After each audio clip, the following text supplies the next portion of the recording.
If y'all love black people, like this, comment, and share it if y'all love black people. Controversial opinion time. They don't need it. If they don't want it, they don't need it. I'm actually kind of torn on the whole idea of safe space stickers because, like, on the one hand, I feel like it can be used by cishet educators to be very performative allyshipness and, like, look, I did a great thing, right? When they haven't actually worked on their own internal biases or the biases in their curriculum or anything else. And I've had students come to me saying that my coworkers have safe space stickers on their doors or whatever, but then they actually get bullied every day for being queer, and, like, I'm not down for that. Then on the other hand, I have students who've come to me and said that they were more comfortable in my class when they first walked in because they saw the sticker. So, like, but seriously, one of my biggest pet peeves is people who put something up like a sticker or a sign and then think, like, I'm done. I've done all the things I need to do. Everyone is safe here now. So if they're thinking they don't need the sticker because everyone is safe here, then actually no, my queer students are not safe in that person's room, and they don't need the sticker to say that they are. What that person does need is some development and some training in building empathy for our queer students, and then building the skills that it takes to reduce harm to those students. And then after that, maybe we can talk about the sticker. Wait. Did your mom pick out your gender for you? That's embarrassing, bro. I got my own. Limited edition. That's embarrassing. Hello, Tactless Guy. This is just something I've been thinking about, and I wanted to give this reminder for myself and for you. You do not owe anyone your expertise, your knowledge, or your time. Social media in general makes us want to give, or grab. Especially those of us who use our platforms to educate or make a safe space, it feels like we might have to constantly give. But you do not. You are giving expertise, you are giving information, you are helping others for free. When you need to take a break, take a break. You do not need to let anybody know. You can if you want to, but you don't need to let us know. Take a break for you. Your time and your knowledge is valuable. These apps would not exist without our knowledge, expertise, and content. So protect yourself, protect your time, protect your mind, protect your joy. Don't give more than you have, and have a beautiful day, human beings. I'm about to go meet my friends for a picnic where there's going to be a lot of food, and in the past I wouldn't have eaten beforehand because I would want to save calories and to save room and all that bullshit.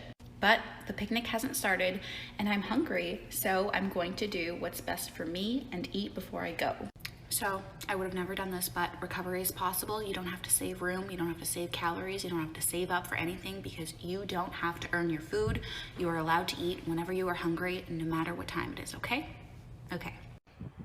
Garbitch.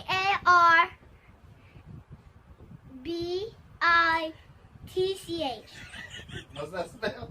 Garbage! Can you tell me what kind of punishment you used to get as a child?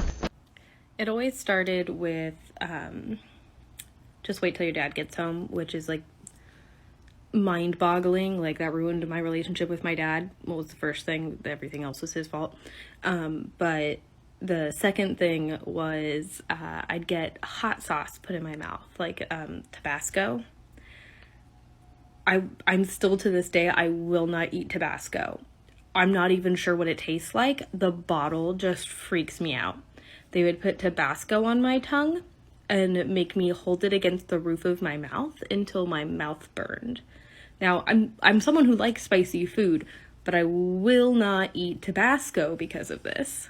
So the author of The Handmaid's Tale shared this article to her Twitter titled "Why Can't We Say Woman Anymore?" and people are wondering if this is her soft launch as a TERF. She keeps telling people to read the article instead of judging her right away, so let's do just that. It is behind a paywall, but I was able to get around that by using Safari and disabling JavaScript. Let me start off by saying that this article absolutely reads like it was written by a TERF. Common TERF phrases are used, such as the erasure of woman and trans activism. There's also some JK Rowling apologism going on when the author claims that she isn't a TERF because she isn't, quote, hostile to the trans movement. Apparently she's just a victim of the social media mob. But anyways, let's focus on what the article is actually about. The main thesis is that woman is in danger of becoming a dirty word thanks to the efforts of the, quote, language radicals. And this is an argument that you hear from cis people a lot. that gender-inclusive language is confusing or excessive, or, in TERF world, contributing to the erasure of women. And to be honest, I have no idea where people are getting this idea from. There are people that are asking that we use more gender-inclusive language in certain situations, but no one is demanding that we remove the word woman from our vocabulary. Personally, the only time I've seen this conversation genuinely come up is in regards to education about biology. Like, for example, trans people have asked that we use people who menstruate instead of women when educating the public about information regarding periods. This kind of language change seems to be a pretty reasonable request, especially since the goal of good health education is to be as specific about your audience as possible. But transphobes have manufactured this outrage in order to make trans people seem insane and irrational. And people like Margaret Atwood keep falling for it because they don't bother to listen to actual trans people. Like, yeah, there are going to be times where attempts at inclusive language end up being clunky, awkward, or even insulting.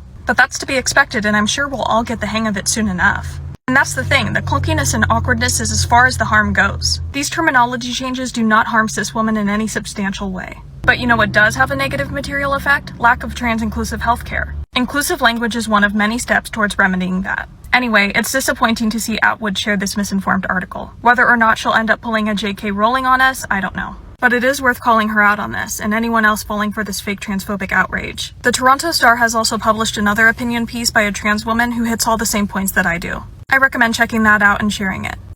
I don't like white people either. How's that? Y'all gonna jump in my comment section and be total pieces of shit? Don't call me sis. How's that?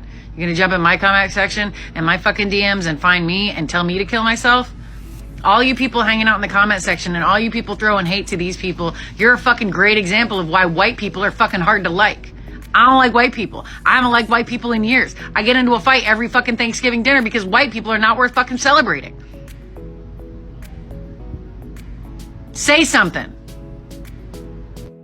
This is how I imagine that conversation will go one day. And can you explain to me what's so sexual about her shoulders? Bearing in mind, sir, that she is a minor. Oh, it was a distraction. You think she'd focus better in a sweater? I don't understand. Oh, a distraction for the boys, so you think that we should get her to change to adjust for their behavioral issues. I mean, that sounds a little messed up, but you're the educator. What do you think that teaches our girls? Are those who were leering at her also pulled out of class, or was my daughter the only one who's having a consequence for this issue? Right, and on the topic of the boys in her classroom, if I go in there, will any of them have their pants so low I can see their boxers? Hello? A dress code? No, I didn't sign that. Oh yeah, a professional environment. No, sir, sorry, you're confused. She's not a professional. She's a child getting the education she's entitled to. Thanks, bye! Anytime any person on my social media announces that they're having a baby, I immediately mute them or unfollow them. I kind of don't want to be friends with anyone that has kids. Okay, this post really bothered me for a lot of reasons. Here's the thing about this post, is it's internalized misogyny. That's all it is. I know, you said person, but your caption and your pinned comment and like basically all of the comments are talking about women and how obnoxious mothers are. Let's not pretend that's not what we're talking about. And it's ridiculous because there's like literally an infinite number of things that could happen to your friends that would change their life forever. If they moved to a different country or picked up a new hobby or got seriously injured and had to spend several months in the hospital, like, would you cut them all off at that point? It would be totally understandable for you to not make new friends who are moms if your lifestyles don't line up and you don't have much in common. But if you're cutting out existing friends and family... But let's talk about young mothers for a minute. Millennials and even Gen Z have record low birth rates. A lot of moms don't have any mom friends. There is no paternity leave in this country. You're lucky if you get maternity leave. You're lucky to get to spend months alone in a house with an infant. It's incredibly lonely and alienating and isolating. 1 in 7 women experience postpartum depression. Pregnancy and childbirth, by the way, still come with a lot of risk. There's a lot of risk for permanent medical problems for the rest of your life. People still die. Your body might completely change and you might literally look like a different person, which is incredibly hard to deal with. Especially if all of your friends have just said, she's not really worth my time anymore. Media and society also reinforce the idea that once a woman becomes a mother, that is her only role anymore. She's not allowed to do anything else. God forbid you do anything for you, you selfish bitch. But all of these factors a lot of times do result in women losing themselves in motherhood. And if you actually cared about your friends instead of what you're explicitly getting out of the relationship, when they announce something crazy big like they're pregnant, maybe text them and ask them how they're feeling, if they're terrified, if they'd like to go see a movie or get a cup of coffee, decaf, whatever. You know, believe it or not, mothers are full and complete people and they miss their old lives too. And if you can't scrape up even the barest minimum of empathy, they're probably better off without you. But that doesn't mean that it's going to be any easier for them to go through all of that alone. Tell me a time that as a woman you were not heard by a man. I'll go first.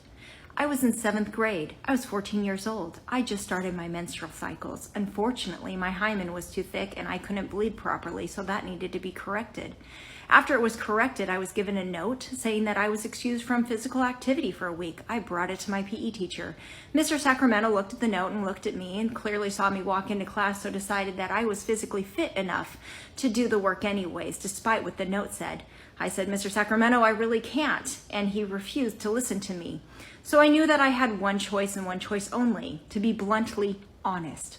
So I stood up in front of the entire 7th grade class and said, Mr. Sacramento, I recently had a minor procedure done on my vagina, and I am unable to do PE while it is healing. I will be sitting this week out. I sat down. Yeah, the principal later called my mom and told my mom what happened. Therapy. Guess I'm me.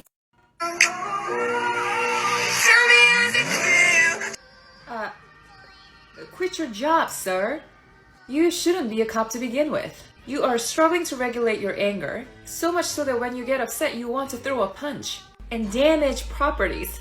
And the only thing that stops you from you actually damaging properties is your wife's physical intervention. Imagine you having power like being a police officer. When your anger management skills are that poor, try therapy, sir. That is your service to humanity.